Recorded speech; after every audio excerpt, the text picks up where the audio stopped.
Assalamualaikum. Saya akan membahas isu penting yang masih menjadi tantangan besar di dunia pendidikan Indonesia, yaitu perundungan atau bullying dan kekerasan seksual di lingkungan sekolah. Berdasarkan asesmen nasional, sekitar 24% siswa pernah mengalami perundungan dan lebih dari 22% pernah mengalami kekerasan seksual di sekolah. Angka ini sangat mengkhawatirkan dan menunjukkan bahwa pendidikan karakter perlu diperkuat agar sekolah menjadi tempat yang aman dan nyaman bagi semua siswa. Salah satu contoh kasus nyata terjadi di SD Negeri 41 Gorontalo, Kota Gorontalo. Seorang siswa difabel kelas 5 berinisial JN menjadi korban bullying oleh teman-teman dan kakak kelasnya. Perundungan ini berlangsung sejak September 2024 hingga Januari 2025 dan tidak hanya berupa ejekan dan hinaan, tetapi juga penganiayaan fisik seperti ditendang. Kasus ini baru terungkap setelah JN menceritakan pengalamannya kepada orang tua yang kemudian melaporkannya ke Dinas Pemberdayaan Perempuan dan Perlindungan Anak Gorontalo. Orang tua korban berharap pihak sekolah dapat memberikan pembinaan kepada pelaku agar kejadian serupa tidak terulang, namun hingga kini pihak sekolah belum memberikan tanggapan resmi terkait kasus tersebut. Kasus di Gorontalo ini mencerminkan permasalahan yang lebih luas di dunia pendidikan Indonesia.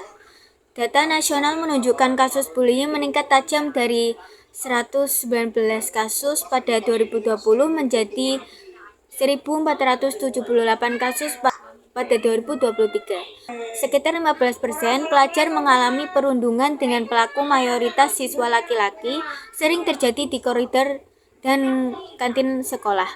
Faktor utama penyebab bullying menurut riset adalah balas dendam, di mana pelaku sebelumnya juga pernah menjadi korban, serta trauma masa kecil yang tidak terselesaikan. Selain itu, keinginan menunjukkan kekuasaan di antara siswa, terutama oleh kakak kelas tertinggi, juga menjadi pemicu perundungan. Kekerasan seksual di sekolah juga menjadi masalah serius.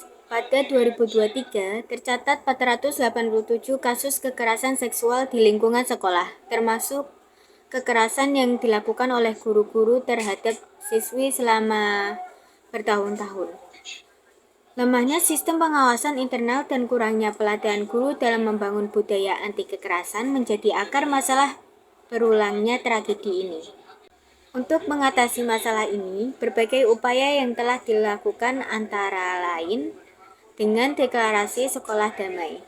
Gerakan ini bertujuan membangun citra sekolah yang aman, damai, dan nyaman. Contohnya Yogyakarta. Sekolah-sekolah melakukan deklarasi untuk menciptakan lingkungan belajar yang bebas dari bullying dan kekerasan. Kemudian ada penguatan pendidikan karakter.